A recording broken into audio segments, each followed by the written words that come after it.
नाजरीन, ये बात तो हम सबको मालूम है कि अमेरिका समेत कई ममालिक ने नॉर्थ कोरिया पर सैंक्शंस लगा रखी है। यानी दुनिया की ज्यादातर कंट्रीज नॉर्थ कोरिया से किसी किस्म की भी ट्रेड नहीं कर सकती।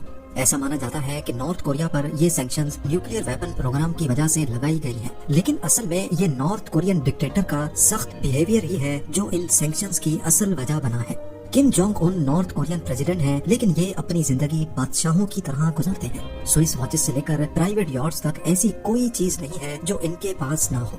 किम जोंग को वो तमाम लग्जरीज पसंद हैं जिनको वो यूएन की तरफ से लगाई गई सैंक्शंस की वजह से किसी भी कंट्री से इंपोर्ट नहीं कर सकते। लेकिन फिर भी नॉर्थ कोरियन डिक्टेटर के पास black Rolls Royce, Maybach S62 और मेबैक S600 पुलमैन गार्ड जैसी गाड़ियां मौजूद हैं। ये सब कोई मामूली लग्जरी कार्स नहीं है। इनमें बुलेट और बॉम्ब प्रूफिंग के साथ साथ वो तमाम फैसिलिटीज मौजूद हैं जो कि किसी प्रेसिडेंट की गाड़ी में होनी चाहिए। लेकिन सवाल ये है कि यूनाइटेड नेशंस की सैंक्शंस के बावजूद नॉर्थ कोरिया ये तमाम लग्जरी आइटम्स कैसे इंपोर्ट करता है, और वो कौन सी कंपनीज हैं जो कि एक सैंक्शन कंट्री को गाड़ी सेल करने की हिम्मत करती हैं। यूएन एक्सपर्ट्स और इन्वेस्टिगेटिव एजेंसी C4ADS की एक रिपोर्ट में बताया गया है कि नॉर्थ कोरिया बहुत ही ताकतवर स्मगलिंग नेटवर्क्स का इस्तेमाल करता है।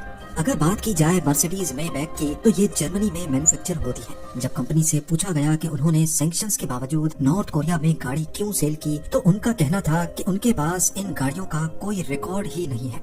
मर्सिडीज के मैनेजर्स खुद परेशान थे कि उनकी top of the line luxury गाड़ियां नॉर्थ कोरिया पहुंची तो आखिर कैसे। इस मिस्ट्री के बॉटम तक जाने के लिए कई सालों तक इन्वेस्टिगेशन चलती रही। फिर आखिरकार एक दिन ये भांडा फूट ही गया। आइए देखते हैं मर्सिडीज मेबैक को यूरोप से नॉर्थ कोरिया कैसे स्मगल किया गया। गाड़ियों का सफर नीदरलैंड्स के रॉटरडैम से शुरू हुआ। रिकॉर्ड्स में देखा गया कि दोनों गाड़ियां अलग अलग सील कंटेनर्स में बंद होकर पोर्ट पे आई थी। 20 जून 2018 को ये दोनों कंटेनर्स एक कार्गो शिप में लोड होकर रवाना किए गए। ये चाइना की कोस्टका शिपिंग कॉर्पोरेशन की कार्गो शिप थी जो 41 डेज का सफर तय करके 31 जुलाई को चाइना के डालियन पोर्ट पे पहुंची। इन सील कंटेनर्स को पोर्ट पे उतार लिया गया, जहां वो कुछ अरसे तक पड़े रहे। 26 अगस्त को यानी ऑफलोड होने के 26 दिनों के बाद इन दोनों कंटेनर्स को एक दूसरी शिप में लोड करके जापान के ओसाका पोर्ट पे भेज दिया गया, और फिर यहाँ से इनको एक और वेसल में लोड करके पुसान, जो कि साउथ कोरिया का एक पोर्ट है, वहाँ भेज दिया गया। यहाँ तक सब कुछ क्लियर था और इसमें कुछ भी गड़बड़ नहीं थी। लेकिन इसके बाद मामला गड़बड़ होता गया। साउथ कोरिया से इन कंटेनर्स को एक और शिप में लोड किया गया जिसका नाम था DN5505। 1 अक्टूबर को DN5505 ये दोनों कंटेनर समेत साउथ कोरिया से निकलकर रशिया के नकोटका पोर्ट के लिए रवाना होती है। ये सफर करीब 5 दिनों का था, लेकिन दूसरे ही दिन बीच रास्ते में शिप अचानक रडार से गायब हो गई। रिकॉर्ड में देखा गया कि 18 दिनों के बाद DN5505 दोबारा से रडार पे शो होती है, लेकिन अब वो रशिया से वापस साउथ कोरिया आ रही थी। इस बार इसमें कंटेनर्स नहीं बल्कि 2500 टन कोयला लोड हो रखा था। वो कंटेनर्स कहाँ गए और आखिर जब ये शिप गायब हो गई थी तो उसके बीच में इसके साथ क्या कुछ हुआ। शिप ऑफिशियल्स ने साउथ कोरिया के कस्टम रिकॉर्ड में लिखवाया था कि वो रशिया में कंटेनर्स अनलोड करके वहाँ से कोयला लेके आए हैं, लेकिन रशियन पोर्ट पे DN5505 की कोई एंट्री ही मौजूद नहीं थी। यानी रशियन पोर्ट के हिसाब से ये शिप वहाँ गई ही नहीं। इन्वेस्टिगेटर्स को मालूम पड़ गया कि यहाँ दाल में कुछ काला जरूर है। DN5505 का ओरिजिनल नाम जियांग जिन था, जिसको एक हांगकांग बेस्ड कंपनी ओन करती थी। लेकिन जब ये कंटेनर्स रॉटरडैम से चाइना के रास्ते में थे, एंड उस वक्त इस वेसल की ownership do Yong shipping company limited को ट्रांसफर कर दी गई, जिन्होंने इसको DN5505 का नाम दे दिया। इन्वेस्टिगेशन से मालूम पड़ा कि डू योंग शिपिंग का मालिक एक रशियन बेस्ड बिजनेसमैन है। ये कंपनी मार्शल आइलैंड्स में रजिस्टर की गई थी, लेकिन ये वेस्ट अफ्रीकन कंट्री टोगो के फ्लैग के साथ देखी गई। असल में इस सारी स्टोरी को जानबूझकर कंफ्यूजिंग बनाया गया था ताकि इन्वेस्टिगेटर्स कभी इस केस के बॉटम तक ना जा पाए। लेकिन खुशकिस्मती थी कि इन्वेस्टिगेशन टीम को एक और सुराग मिल ही गया।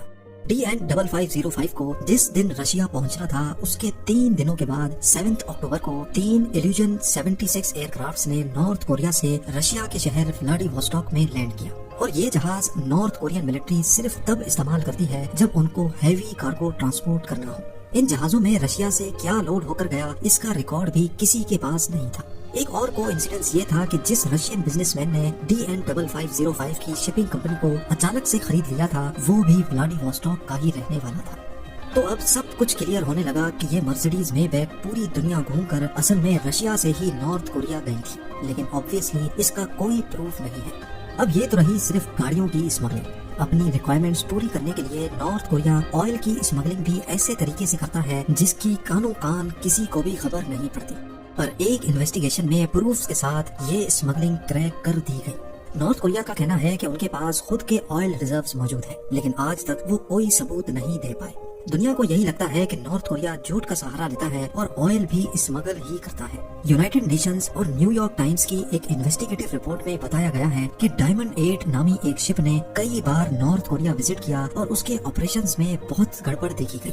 اس ڈائمنڈ 8 ویسل پہ جب سیٹلائٹ کے ذریعے نظر رکھی گئی تو یہ 2 الگ الگ شپ سے بیچ سمندر میں ہی آئل لیتی دیکھی گئی۔ ان دونوں شپس کا نام ایور گرینچر اور سپر اسٹار تھا۔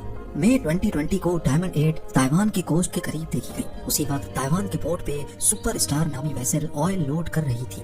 آئل لوڈ کرنے کے بعد اس سپر اسٹار نے ڈائمنڈ 8 کو فالو کیا۔ یہاں تک تو سب کچھ ریڈار میں شو ہو رہا تھا۔ اس کے بعد انٹرنیشنل واٹرز میں یہ دونوں شپس ایسی جگہ پر گئیں جہاں آسمان بادلوں سے گھیرا ہوا تھا۔ سیٹلائٹ امیج نے کچھ اس طرح کا منظر دکھایا جس میں بادلوں نے پورا ویو بلاک کر رکھا ہے، لیکن بادلوں کے بیچ میں ایک چھوٹے کلیئر پیچ میں دیکھا جا سکتا ہے کہ سپر اسٹار کے بالکل برابر میں ڈائمنڈ 8 کھڑی ہے اور وہ آئل ٹرانسفر کر رہی ہے۔ اس کے 3 ہفتوں کے بعد ڈائمنڈ 8 نے کسی بھی پورٹ میں انٹری نہیں کی، یہ صرف سمندر میں ادھر سے ادھر گھومتی رہی۔ 27 مئی کو اس نے نارتھ کوریا کی طرف ٹریول کیا اور کوسٹ کے قریب پہنچنے پر ڈائمنڈ 8 نے اپنا ریڈار سسٹم 8 دنوں کے لیے آف کر دیا، جس سے وہ ریڈار سے غائب ہو گئی۔ ان 8 دنوں تک سیٹلائٹ نے ڈائمنڈ 8 پر کڑی نظر رکھی ہوئی تھی۔ اس دوران یہ نارتھ کوریا کے پورٹ پہ بھی دیکھی گئی۔ ڈائمنڈ 8 کی ڈائمنشنز اور فیچرز نارتھ کورین پورٹ پہ کھڑی شپ سے بالکل میچ کر رہی ہیں۔ یہ کوئی پہلی بار نہیں تھا، بلکہ 2020 میں 4 مرتبہ ڈائمنڈ 8 کو نارتھ کوریا جاتے دیکھا گیا ہے، جس میں کبھی وہ سپر اسٹار سے آئل لیتی تو کبھی ایور گرینچو سے۔ اب سوال یہ ہے کہ ڈائمنڈ 8 کے پیچھے آخر ہے کون؟ یہ جاننا اتنا آسان نہیں ہے، کیونکہ یہ اتنا آسان رکھا ہی نہیں گیا۔ تحقیق سے معلوم پڑا کہ ڈائمنڈ 8 کو پہلے وہی کمپنی اون کرتی تھی جو سپر اسٹار کو اون کرتی ہے، لیکن 2016 میں اس کو ایک انڈونیشین بزنس مین نے خرید لیا جس کا نام ٹین جوک نام ہے۔ ٹین جوک نام انڈونیشیا میں ایک مڈل کلاس ایریا میں رہتا ہے اور اس کا کہنا ہے کہ وہ ایک ریٹائرڈ سیلر ہے۔ اس کے پاس اتنے پیسے نہیں ہیں کہ وہ $1.5 ملین کی ویسل خرید سکے، پر ریکارڈز بتاتے ہیں کہ یہ ریٹائرڈ انڈونیشین پہلے ایک آئل ویسل پہ ہی جاب کرتا تھا۔ ایک بات تو طے ہے کہ Kim Jong in international sanctions کے باوجود بھی اسمگلنگ کرنے میں کامیاب ہو جاتے ہیں اور اس کو روکنا بہت ہی مشکل ہے۔ بات رہی ڈائمنڈ 8 کی تو وہ فیبروری 2021 میں چائنا کی فوجین پروونس میں دیکھی گئی، لیکن اس بار وہ نئی ٹرک آزما رہی تھی، ایک ایسی ٹرک جس سے ریڈار پہ اس کا جعلی فیک نام شو ہو رہا تھا۔